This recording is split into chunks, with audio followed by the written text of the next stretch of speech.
नमस्कार स्टूडेंट्स।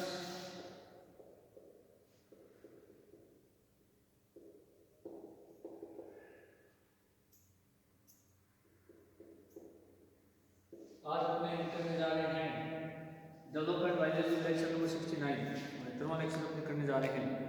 अपने जो टॉपिक चला था वो था पार्थेनोजेनेसिस। पार्थेनोजेनेसिस के अंदर अपने जो प्रकार देख रहे थे उसके अंदर अपना पहला प्रकार चल रहा था प्राकृतिक अनिषेक जनन। प्राकृतिक अनिषेक जनन जो था इसमें हमने बताया बात की थी कि जो जंतु है उनके जीवन चक्र में प्रकृति प्रदत्त ही अनिषेक जनन होता है, उसमें मनुष्य का हस्तक्षेप नहीं होता और ये एक नियमित घटना के रूप में पाया जाता है इस जंतुओं के अंदर।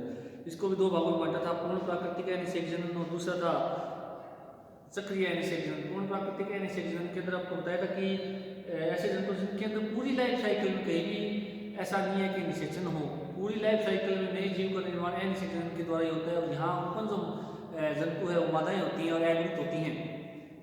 और चक्रीय अनिषेचन में ये था कि निषेचन के द्वारा इनके अंदर लाइफ साइकिल में निषेचन भी होता है और कहीं कहीं पर पूरी लाइफ साइकिल में अनिषेचन भी हो सकता है। तो ये दोनों ही घटनाएं इसमें साथ चलती हैं। तो अपने पहला जो टॉपिक चल रहा था पूर्ण प्राकृतिक अनिषेचन। पूर्ण प्राकृतिक अनिषेचन के अंदर हम बात कर रहे थे कि जो प्लेटियन एडवेंटिज है, रोटीफर्स है, इनके अंदर क्या होता है कि जो पूर्ण जो कॉलोनी है वो वास्तव में कॉलोनी का मतलब जितने भी जंतु है एक समूह के अंदर या जो जंतु है वो पूर्णतः अनिषेचन के द्वारा बनता है। उसके अंदर जो है मादाएं जो हैं वो बनती हैं मोस्टली और उसके अंदर नर अनुपस्थित होते हैं। और जब वो मादाएं एगुत रहती है, वो मादाएं जब आगे निर्माण करती है, अंडे का निर्माण करती है, तो वो अंडे जो है वो एगुत उत्पन्न होते हैं। उन एगुत अंडों से फिर आगे मादा ही उत्पन्न होती है। तो कहीं भी इनमें नर का निर्माण नहीं होता। ये बात हमने की थी। अब इसको दो भागों में बांटा था, द्विगुणित अनिषेक जनन और एगुणित अनिषेक जनन। द्विगुणित जो अनिषेक जनन है इसको थैलेटोकी भी कहा जाता है। ये बात आपको बताई थी थैलेटोकी कहा जाता है। और इसमें जो है मादाएं, अब देखिएगा नाम इसमें कंसेप्ट क्लियर है, द्विगुणित अनिषेक जनन। ऐसा अनिषेक जनन जो द्विगुणित अंडे से जो चल रहा है, द्विगुणित अंडे से नई संतति उत्पन्न हो रही है तो उसको द्विगुणित अनिषेक जनन कहते हैं। और जो मादाएं होती हैं द्विगुणित अनिषेक जनन में आपको बताया था कि जो मादाएं होती हैं वो इसमें उत्पन्न होगी, क्योंकि हम पढ़ते हैं पूर्ण प्राकृतिक अनिषेक जनन तो इसमें उत्पन्न हमने बात की थी मादाएं होती हैं। तो द्विगुणित अनिषेक जनन जो होता है इसके अंदर क्या होगा कि जो मादाएं उत्पन्न होगी वो द्विगुणित अंडे से उत्पन्न होगी। द्विगुणित अंडे से उत्पन्न होने का रीजन मैंने कल बताया था आपको एक डायग्राम से, आगे के डायग्राम से, कि जब हम oogenesis को देखते हैं तो oogenesis के अंदर तीन घटनाएं होती हैं या तीन अवस्थाएं होती हैं। पहली अवस्था कौन सी होती है? ये अपनी गुणन प्रावस्था होती है, दूसरी वृद्धि प्रावस्था होती है, तीसरी परिपक्वन अवस्था।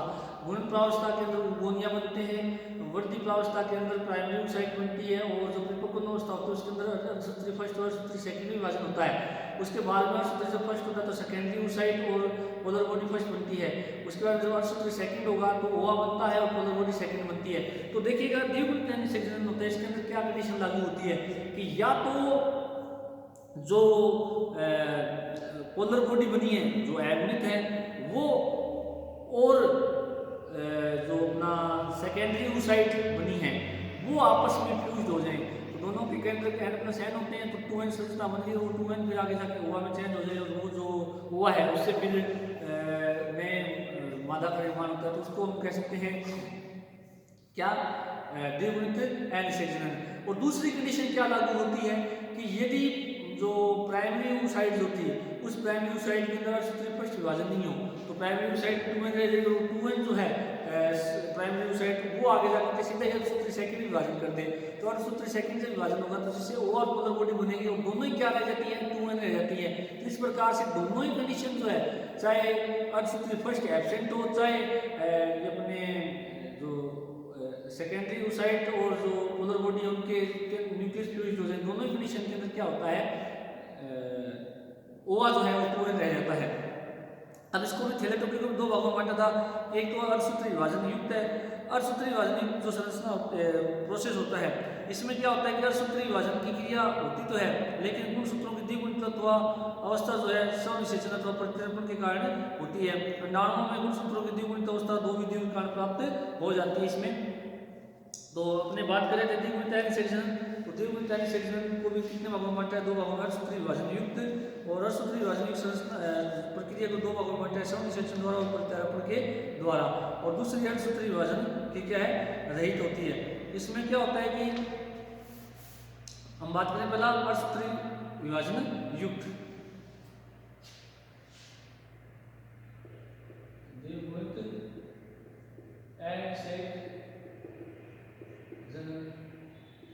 इसको कितने भागों में बांटा है? 2 भागों में बांटा है।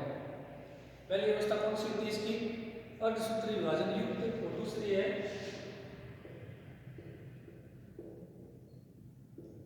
विभाजन युक्त, और दूसरी अर्धसूत्री विभाजन रहित।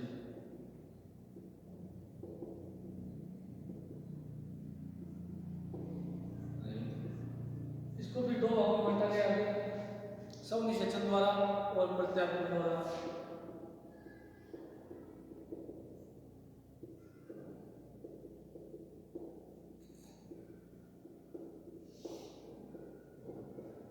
प्रत्यारोपण के द्वारा।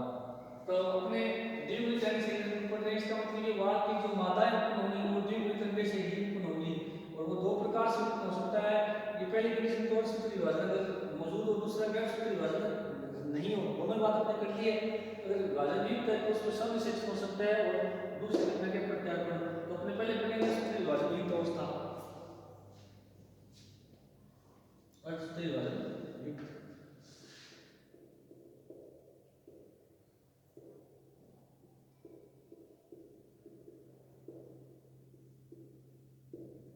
अर्धसूत्री विभाजन युक्त।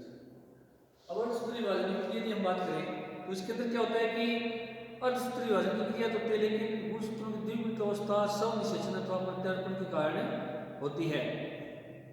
नानों गुणसूत्रों की द्विगुणित अवस्था 2 विधियों से प्राप्त हो सकती है, या तो समनिषेचन के द्वारा, या क्या हो सकती है? प्रत्यारोपण के द्वारा। तो इसमें यदि हम बात करें इस अवस्था में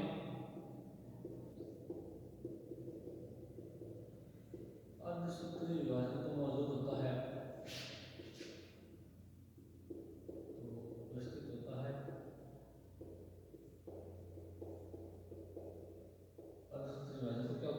उपस्थित होता है द्विगुणित अवस्था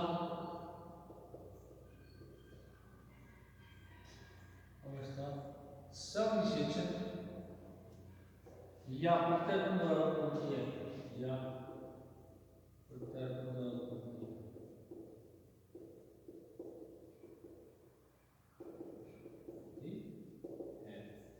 इसको फिर 2 भागों में बांटते हैं, पहला समनिषेचन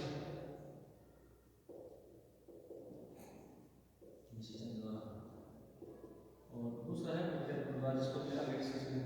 अब समनिषेचन का मतलब क्या होगा कि जैसे ही अर्धसूत्री फर्स्ट होगा तो क्या बनेगा? सेकेंडरी ओसाइट बनेगी, और साथ में क्या बनती है? पोलर बॉडी बनती है। तो इसके अंदर क्या होगा कि जो सेकेंडरी ओसाइट और जो पोलर बॉडी है वो दोनों फ्यूज हो जाती हैं, दोनों क्या हो जाती हैं? फ्यूज हो जाती हैं। और जब दोनों फ्यूज होंगे तो दोनों के अंदर भी आपस में क्या होते हैं? संगीत हो जाते हैं, जिससे 2n सेल का निर्माण हो जाता है। और इस प्रकार की जो घटना है वो आर्टेमिया सेलाइना नामक जंतु के अंदर पाई जाती है। तो समनिषेचन द्वारा क्या होगा? इसमें इस प्रकार के n से जन्म में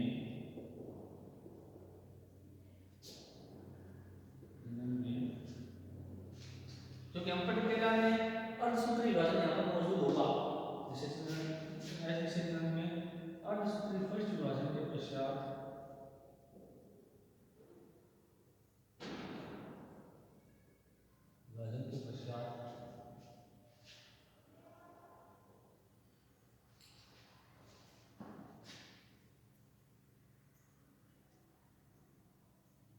सेकेंडरी ओसाइट व पोलर बॉडी फर्स्ट बनती है। अब देखिए यहाँ पर हमने नाम दिया समनिषेचन, यानी खुद का निषेचन इन दो एक जंतु की 2 कोशिकाओं का आपस में फ्यूजन हो जाना, आपस में मिल जाना है, कहते हैं समनिषेचन। तो पोलर बॉडी फर्स्ट बनती है, ये दोनों सेल्स फ्यूज हो जाती है,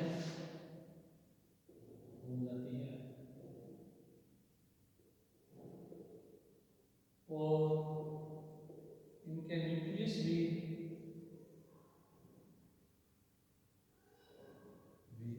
संगठित हो जाते हैं, फ्यूज हो जाते हैं, संगठित हो जाते हैं, जिससे जिससे टू एंड सेल का निर्माण होता है, यानी ओवा का निर्माण हो जाता है। टू एंड सेल का निर्माण हो जाता है। इस प्रकार की जो घटना किसमें पाई जाती है, आर्टेमिया सेलाइना में पाई जाती है। इसका एग्जाम्पल है आर्टेमिया सेलाइना, आर्टेमिया सेलाइना इसका क्या एग्जाम्पल है। अब देखिएगा इसके अंदर क्या होगा, सीधी सी बात है, ऊगोनिया कुएं होता ही है, ऊगोनिया ये किसमें गया आगे आकार बड़ा कर लेगा, कुएं प्राइमरी oocyte, oocyte फिर क्या होगा, इसमें सूत्री फर्स्ट होगा, अर्धसूत्री फर्स्ट होगा, फर्स्ट होगा तो जिससे क्या बनेगी एन और एन, ये पोलर बॉडी फर्स्ट, ये सेकेंडरी oocyte। अब देखिएगा क्या होगा, अर्धसूत्री फर्स्ट इसमें हो गया तो ये क्या करती हैं, या तो ये दोनों फ्यूज हो जाए, जैसे मान लें ये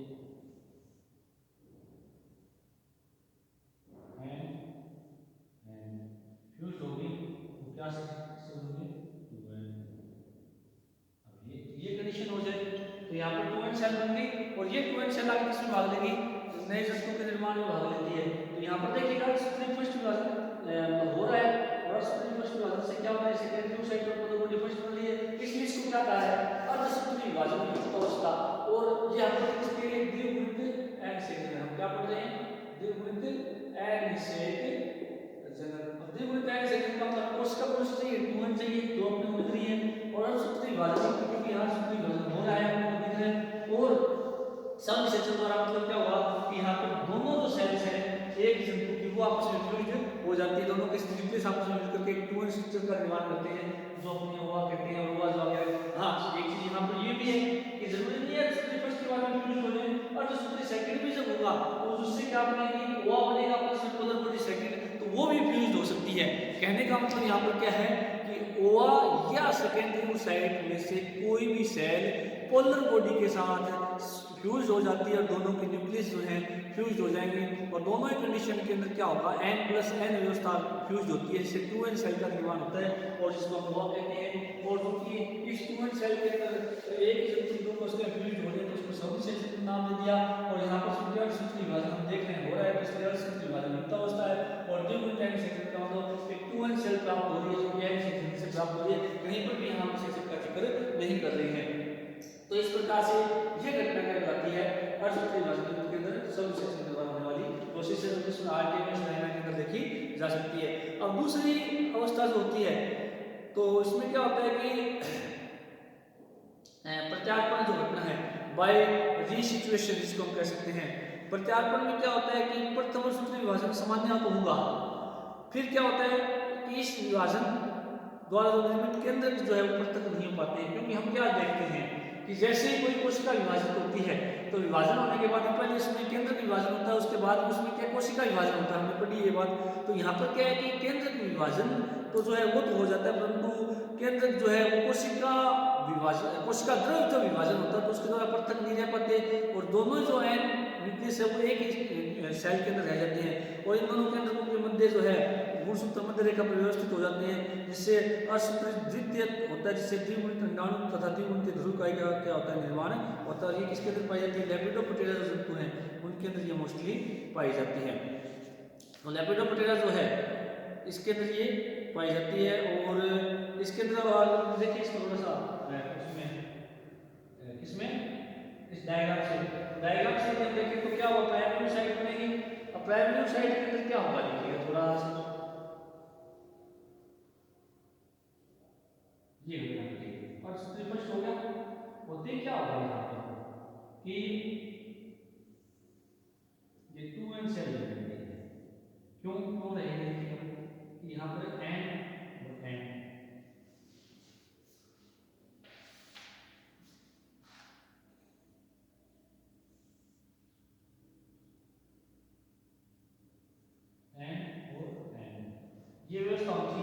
बाद में क्या यहाँ साइटोप्लाज्म डिवाइडेशन होना चाहिए इस तरह से, होकर के क्या होना चाहिए इस तरह से ये होना चाहिए, जैसे ये पोलर बॉडी बनते हैं मान लो, और ये क्या होना चाहिए सेकेंडरी साइड, ऐसा होना चाहिए हिसाब से, तो परंतु ऐसा नहीं है, क्या हो अब देखो अब क्या हो, ये यूं रहे न्यूक्लियस का तो विभाजन हो जाएगा, न्यूक्लियस तो विभाजित हो गया, अब न्यूक्लियस विभाजित हो गया परंतु कोशिका द्रव विभाजन नहीं हो पाता, अब नहीं हो पाएगा तो इसको हम जो है सेकेंडरी साइड बोलते हैं, क्या बोल सकते हैं सेकेंडरी साइड। अब सेकेंडरी साइड आगे फिर कौन सा विभाजन करेगी, अगर सूत्र सेकेंडरी क्या करेगा, सूत्र सेकेंडरी, जिससे दो कोशिका बनेगी वो नहीं बनेगी क्योंकि अब सूत्र सेकेंडरी जो है कितना होगा, सब सूत्र कितना होता है होगा, अब इसे हुआ और 2n पोलर बॉडी बन गई, तो अब ये जो है भाग किसमें भाग लेता है, नई कोशिका के निर्माण में या नए जंतु के निर्माण में भाग लेता है, तो ये ऐसा प्रोसेस है तो उसको कहते हैं प्रत्यारोपण के द्वारा, रीसिचुएशन के द्वारा।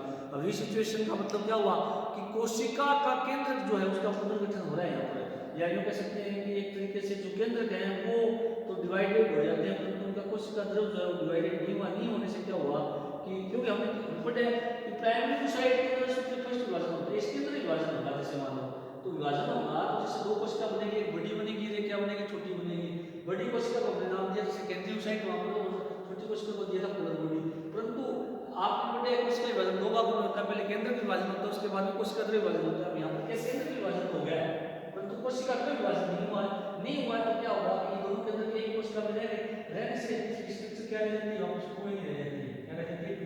अब उसमें कौन सा विभाजन हो गया, सेकंड हो गया, सेकंड होते ही तो हुआ बन गया, एक बार पोलर बॉडी बन गया, तो इस तरह से क्या है कि ये जो कंडीशन है ये अगर होती है तो इसको हम प्रत्यारोपण कहते हैं, और ये किसके अंदर पाई जाती है, लेपिडोप्टेरा के अंदर पाई जाती है। तो इसको थोड़ा सा आप डायग्रामेटिकली भी ये आप देख सकते हैं कि उगोनिया प्राइमरी साइड में फर्स्ट हुआ तो टू एन जाएगी, और इसमें फिर सब सेकंड हुआ तो जैसे एक हुआ बन गया टू एन और एक क्या बनी पोलर बॉडी। तो दूसरी विधि जो है बात करेंगे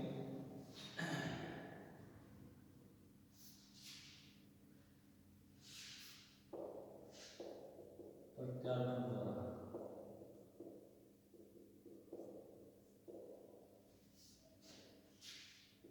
इस विधि में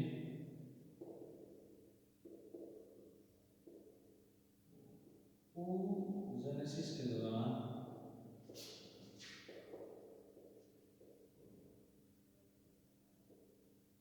अर्धसूत्री फर्स्ट विभाजन होता है,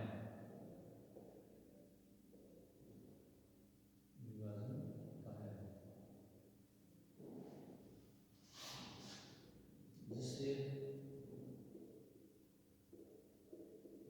केंद्र को दो भागों में विभाजित हो जाता है,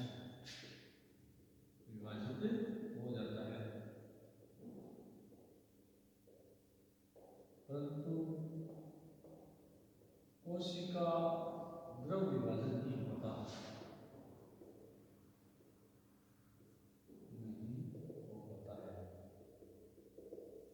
जिससे 2n सेल स्टेज ही रह जाती है। अब इसमें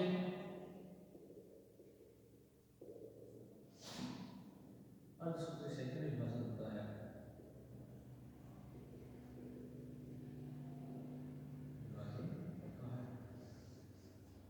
अर्धसूत्री सेकंड विभाजन होता है जिससे 2n पोलर बॉडी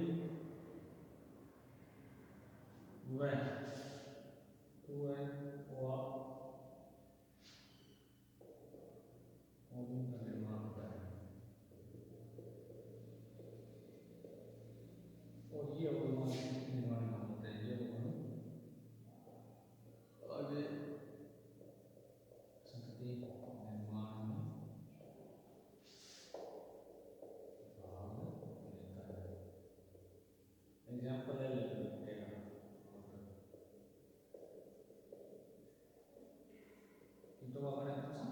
लेपिडोप्टेरा, उनके अंदर ये घटना पाई जाती है, कौन सी प्रत्यारोपण। अब देखिएगा प्रत्यार्पण जो है किसका प्रोसेस है, अर्धसूत्री विभाजन का, और अर्धसूत्री विभाजन इसके अंदर प्रेजेंट द्विगुणित सेक्शन। अब देखिएगा हमारे पास हुआ क्या था, पूरा प्राप्त हो गया, आपको पता ही है।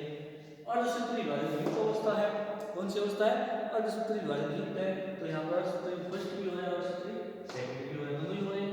उसके बाद में प्रत्यार्पण के बाद, प्रत्यार्पण में क्या हो रहा है कि प्राइमरी साइड जो है उसके केंद्र को दो भागों में बट गए हैं, के कारण तो दोनों केंद्र एक साथ रह जाते हैं और वो अलग अलग कोशिकाओं में नहीं जा पाते। क्यों नहीं जा पाते हैं, क्योंकि कोशिका द्रव्य विभाजन यहाँ पर नहीं हो पाता है, तो जिससे क्या होगा, वो अवस्था ही रह जाती है, क्योंकि N+N जो विकिस अलग तो हो गए थे परंतु वो वापस फ्यूज होकर के 2n सेल का निर्माण करते हैं, और 2n सेल के अंदर वापस सेकंड होगा, जैसे 2n हुआ और 2n पोलर बॉडी का क्या होता है, निर्माण होता है। तो इस प्रकार से इस विधि को हम क्या कहते हैं, प्रत्यार्पण या रिसिचुएशन मेथड कहते हैं, जिसके द्वारा क्या होता है, द्विगुणित सेक्शन से वो प्राप्त हो रहा है, वो आगे जाकर कितनी शक्ति का निर्माण करता है। अब देखिएगा एग्जांपल बताइए, लेपिडोप्टेरा के अंदर ये विधि पाई जाती है। उसके अलावा यदि हम बात करें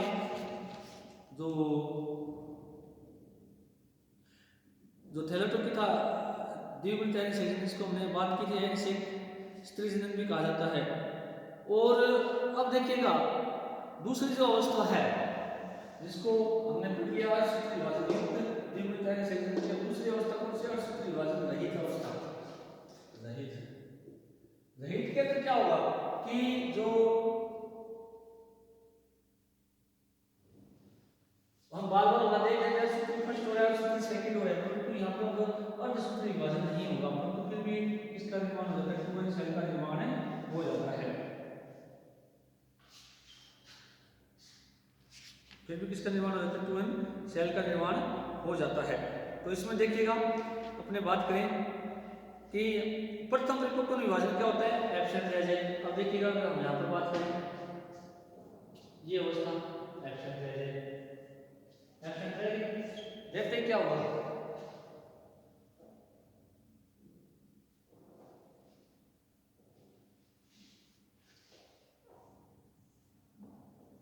क्या हो जाएगा, सेकंड हो जाएगी, सेकंड अगर होगा तो क्या होगा, इससे दो कोशिका बनेगी, 2n पोलर बॉडी, ये क्या होता है 1। तो अब देखिएगा यहाँ पर द्विगुणित सेक्शन हो रहा है, 2n हुआ प्राप्त हो रहा है, और अर्धसूत्री विभाजन रहित है। रहित का मतलब, क्योंकि मैं आपको एक बात बताता हूँ, रियल में या वास्तविक जो अर्धसूत्री विभाजन माना गया है वो अर्धसूत्री फर्स्ट को माना गया है, तो यहाँ पर अर्धसूत्री फर्स्ट एब्सेंट है और अर्धसूत्री सेकंड को समसूत्री विभाजन माना गया है। इसलिए देखिएगा यहाँ पर जो प्राइमरी साइड है वो सीधा ही अर्धसूत्री विभाजन करके एक ओवल एक इसका निर्माण करती है, पोलर बॉडी का निर्माण करती है। तो ये जो अंडे हैं वो द्विगुणित प्राप्त हो रही है, द्विगुणित सेक्शन क्योंकि 2n सेल प्राप्त हो रहा है, अर्धसूत्री विभाजन रहित, तो अर्धसूत्री फर्स्ट क्या है, यहाँ पर एब्सेंट होता है, अर्धसूत्री फर्स्ट क्या है, एब्सेंट होता है, आपको दिख रहा है यहाँ पर नहीं है, और सीधे प्राइमरी साइड में सूत्र सेकंड करके बिल्कुल 2n है तो सूत्र सेकंड किस कितना हो रहा है, समसूत्री कितना हो रहा है, समसूत्री कितना होगा, सीधे यहाँ पे ना हुआ और पोलर बॉडी बनेगी, हुआ जो आगे निर्माण भाग लेता है।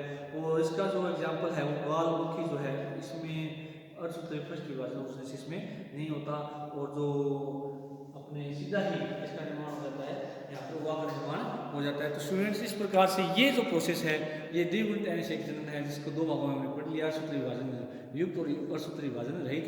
अर्धसूत्री विभाजन युक्त अवस्था को दो भागों में बांटा है, सब सेक्शन और प्रत्यार्पण के द्वारा, और अर्धसूत्री विभाजन रहित को सीधा एक ही अवस्था में हमने बांटा है।